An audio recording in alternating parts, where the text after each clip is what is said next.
Okay, so hello everyone, my name is Jason. I am a channeler and a Course in Miracles student.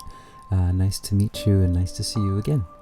So today I'd like to talk a little bit about the Course in Miracles and then a few things that have been on my mind and then channel about them. So first of all, I'm actually on lesson 163, but today I'd like to talk about lesson 161, which is Give me your blessing, Holy Son of God. And this is one of those lessons where you think about someone. You think about someone that maybe you are judging or someone that you are afraid of, or you just choose someone and you look at them and you see them as they are, and then you tell them, give me your blessing, Holy Son of God, for I would behold you with the eyes of Christ and see my perfect sinlessness in you. And it's another one of those beautiful lessons that are very, very powerful. Now, just speaking it in words, you might not experience the power of it. But when you do this, for example, when you're holding a grudge or you're holding a judgment about something or someone, and it just kind of eats you up inside, and then you just do this practice, it just explodes. Your heart explodes, and it's gone. And then you feel the love for that person, and you understand why they're there and why they are doing what they're doing and what the role is that they're playing for you. And once you understand that, then there's nothing but love, because you see that they are you and they are helping you and you're helping them, and it's just a wonderful world that you live in. And I think this is truly, these lessons, all of the lessons I think are truly revolutionary, but these ones are very, for me, they just open my heart so much, and it just feels so much love. And I really am thankful for those situations so for example, that you're put into different situations where you feel these feelings, feelings of anger or sadness or judgment or loneliness or all of these different things. You're put in these situations, and then you have this lesson to kind of clear it and to see the love behind it, and to see that you're just one. We're all one, and wow, it just changes everything. So I just want to read a little bit from this lesson, and I suggest, if you are interested, please read the rest, because it's wonderful. So here we go. I'm just going to read snippets of it, and I suggest, again, please read the whole thing if you're interested.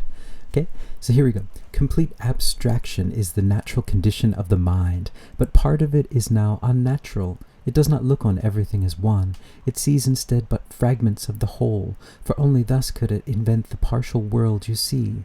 The purpose of all seeing is to show you what you wish to see. All hearing but brings to your mind the sounds it wants to hear. Thus were specifics made, and now it is specifics we must use in practicing. We give them to the Holy Spirit, that he may employ them for a purpose which is different from the one that we gave to them. Yet he can use but what we made to teach us from a different point of view, so we can see a different use in everything. One brother is all brothers. Every mind contains all minds, for every mind is one. Such is the truth. Yet do these thoughts make clear the meaning of creation? Do these words bring perfect clarity with them to you? What can they seem to you but empty sounds, pretty, perhaps, correct in sentiment, yet fundamentally not understood nor understandable? The mind that taught itself to think specifically can no longer grasp abstraction in the sense that it is all-encompassing. We need to see a little that we learn a lot. Okay. So sorry, I think that was... and this one. It seems to be the body that we feel limits our freedom, makes us suffer, and at last puts out our life. Yet bodies are but symbols for concrete form of fear. Fear without symbols calls for no response, for symbols can stand for the meaningless. Love needs no symbols, being true, but fear attaches to specifics, being false. Bodies attack, but minds do not. This thought is surely reminiscent of our text, where it is often emphasized. This is the reason bodies easily become fear symbols. You have many times been urged to look beyond the body, for its sight presents the symbol of love's enemy. Christ's vision does not see. The body is the target for attack, for no one thinks he hates a mind. Yet what but mind directs the body to attack? What else could be the seat of fear, except what thinks of fear? Hate is specific. So hate is specific. There must be a thing to be attacked. An enemy must be perceived in such a form he can be touched and seen and heard and ultimately killed. When hatred rests upon a thing, it calls for death, as surely as God's voice proclaims there is no death. Fear is insatiable, consuming everything its eyes behold, seeing itself in everything, compelled to turn upon itself and to destroy. So I think, so you are getting the idea here. So that we are abstract, that we are all one, we're all connected, but only when we feel disconnected, only when we separate, can we feel these feelings of fear and anger and hate, because they need a form, they need a body, a form, and so that the body itself is a concrete form of fear. The body dies. The body does not live forever, and so it is a demonstration to us of the ego's thought system. And so just thought this is beautiful. But the idea is that one brother is all brothers. That's not true. We are all connected. We are all one.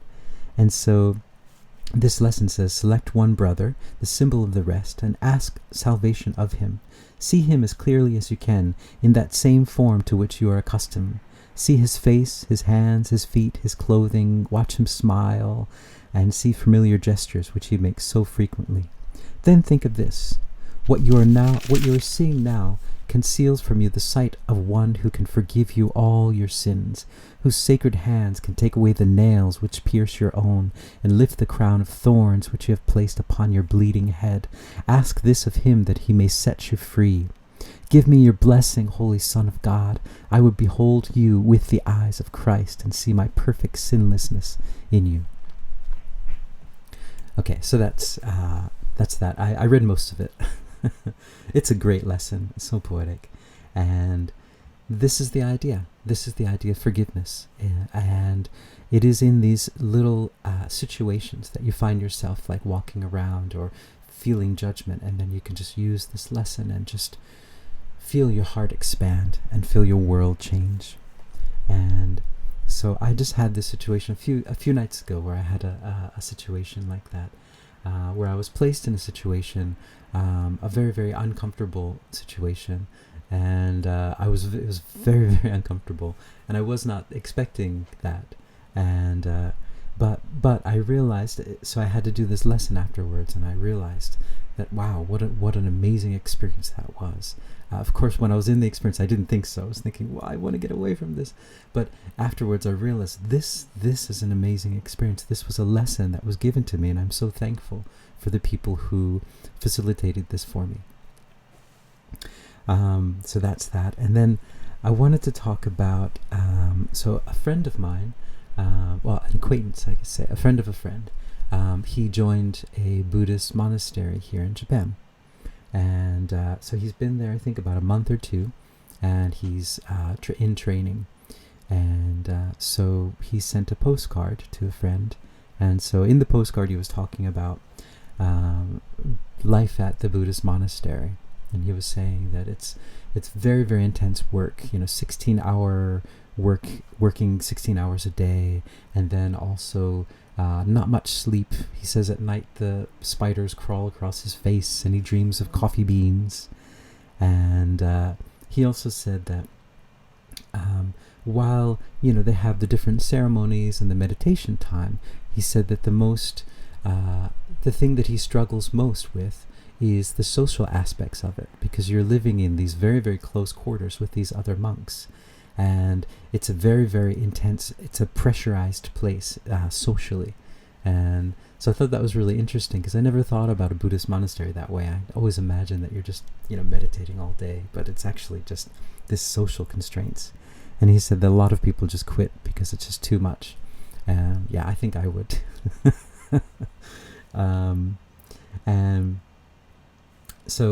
And then that brought up that idea of Ram Dass. And I can't get the exact quote, can't find it again, but he was saying that the trip now is not to go up into the mountains or to go into the monasteries, but but we can achieve enlightenment in our everyday lives. We're going to work, commuting, all of these different things. There are so many chances for enlightenment. And then the other Ram Dass quote, just that I love, is that if you think you're enlightened, go spend a week with your family. I love that quote. It's so wonderful. Yeah. So then I'd like the guides to just speak about this, see if they have anything to say about these two things that I've been talking about.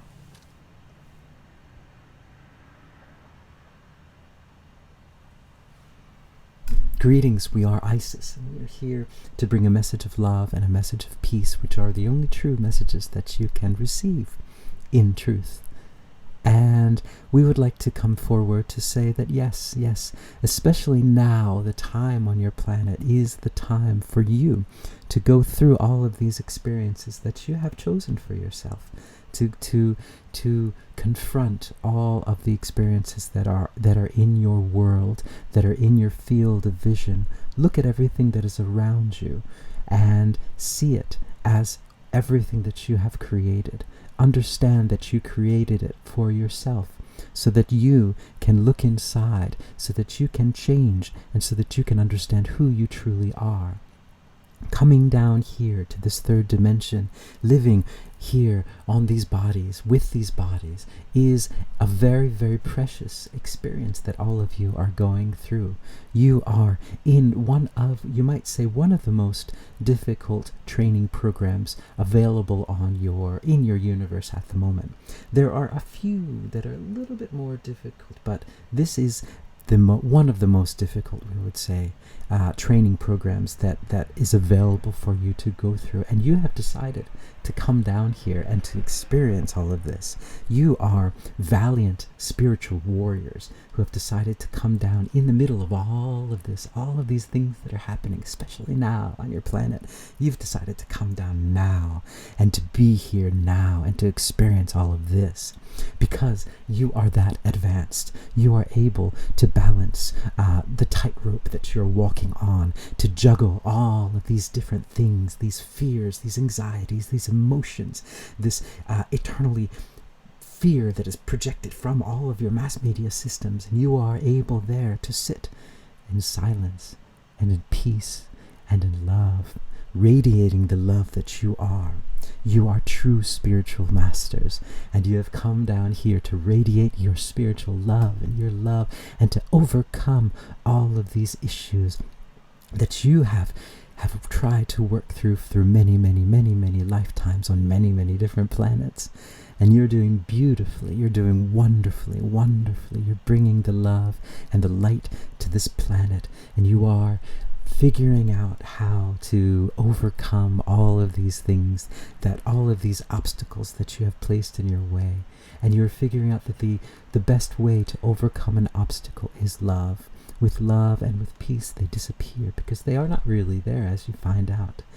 It is just you projecting them in front of you. And once you realize that and you look at them on love, they melt away like ice cream on a sunny day. We are Isis.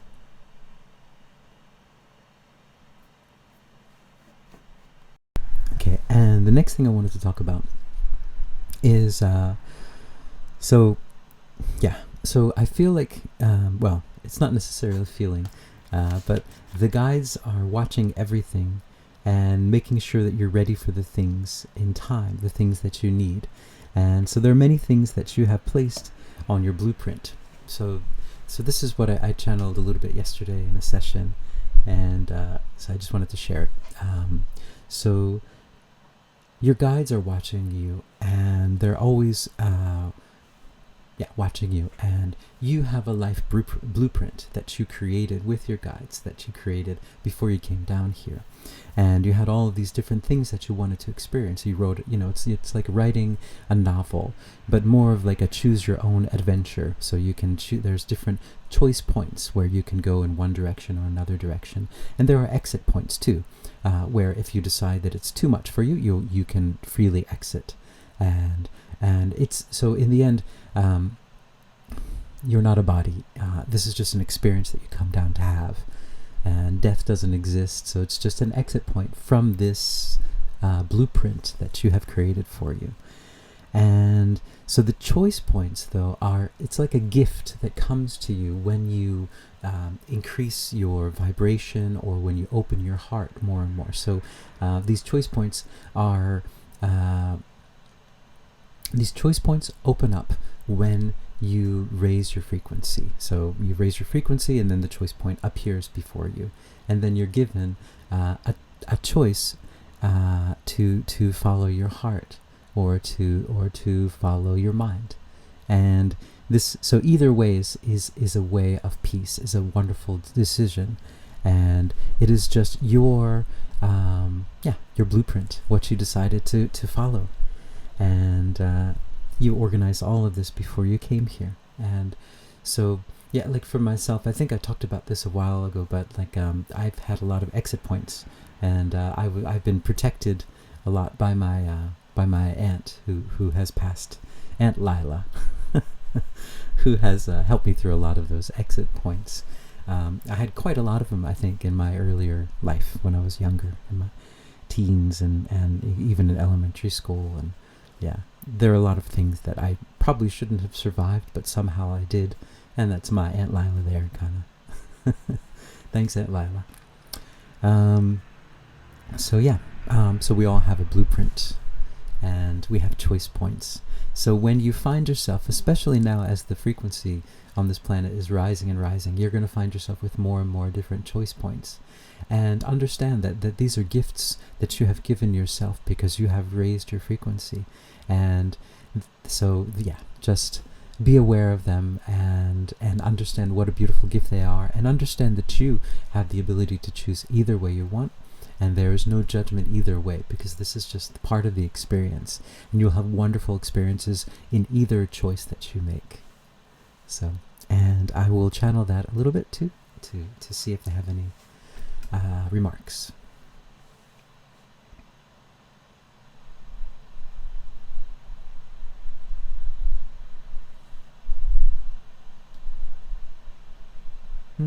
We are that one that you know as Jesus. Pleased to meet you. Pleased to see you all.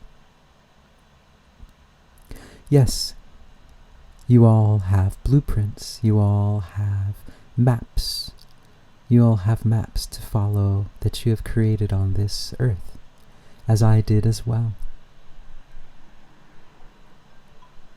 And the path that you follow, your compass is your heart. All you need to do is follow your heart, and your heart will show you the way, where you need to go, who you need to talk to, what you need to say, what you need not to say. Just listen to it. It's talking all the time to you, waiting patiently for you to listen, to respond. Your heart is your connection with Source. Your heart is there to guide you. It's always guiding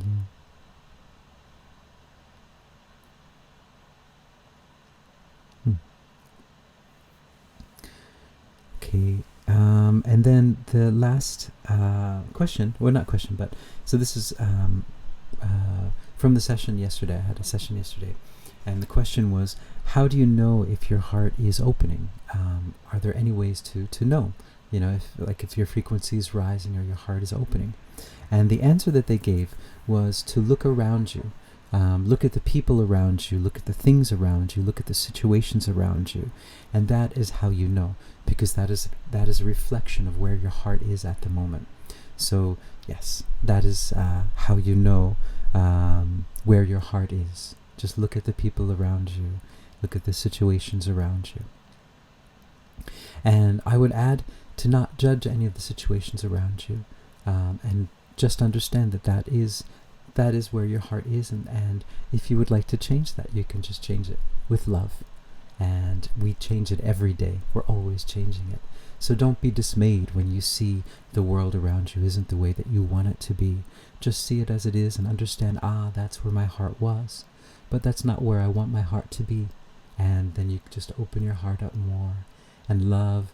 And like, for example, I would say use that lesson 161. Yeah, use that lesson to just give blessings to all of the situations and all of the people. And you'll see that everything will just slowly melt away, and all of the situations will become so much more beautiful. Yeah. So that's that's what I got yesterday.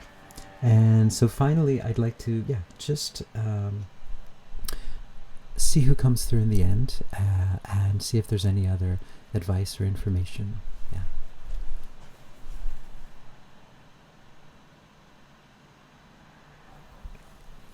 We are the three sisters of the Pleiades, and we are here, and we are always here. We are always around all of you, and we are feeling your frequency rising, and we are seeing it. We are seeing it. You know, we can see these things with our, well, we wouldn't say their eyes the way that you know eyes, but we can see them. We can sense them. We understand, and we see it rising and rising and rising, and it is a wonderful feeling throughout the universe, because everything that you are doing is affecting the rest of the universe. So it is like a rush of energy that just flushes through the whole universe every time your frequency and the earth frequency rises, because it rises everything else with it.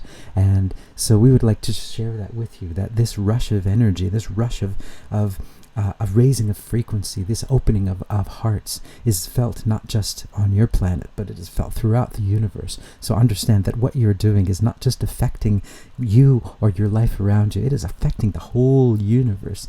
Billions and billions of different life forms and billions of different planets, you might say, are being affected by this energy that you are projecting out, that you are extending out from your love, from your peace. And so we would say congratulations on this energy. And we sense all of the love and that you are sending out into the world, and we feel it. We feel it. Know that this is not something that is in your imagination only. No. Know that your imagination is not your imagination. No. This is spirit. This is spirit communicating with you. Your imagination is not your imagination. Your imagination is your inspiration, your spirit. Spirit is coming down and speaking with you, through you. And you, when you speak out to spirit, this is not imagination. This is your energy extending out, because you are more than you know. You are more than you can ever imagine. You are larger than you can ever imagine. And you are God. You are one with God. And so we would just tell you all that we congratulate you on all of the beautiful things that you are doing on this planet. And just know that it is not felt just here. And also know that those of you who feel isolated, that you feel alone, that you feel like no one around you is in the same place, you feel like it's just you out in the desert, a lonely desert of sadness, where there is no one to communicate with, and you're just projecting out this love, and you're wondering if it's going anywhere. It is going everywhere.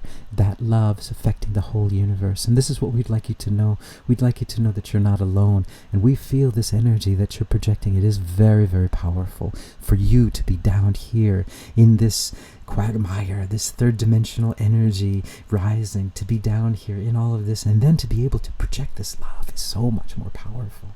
It is so powerful what you are doing, and so we commend you.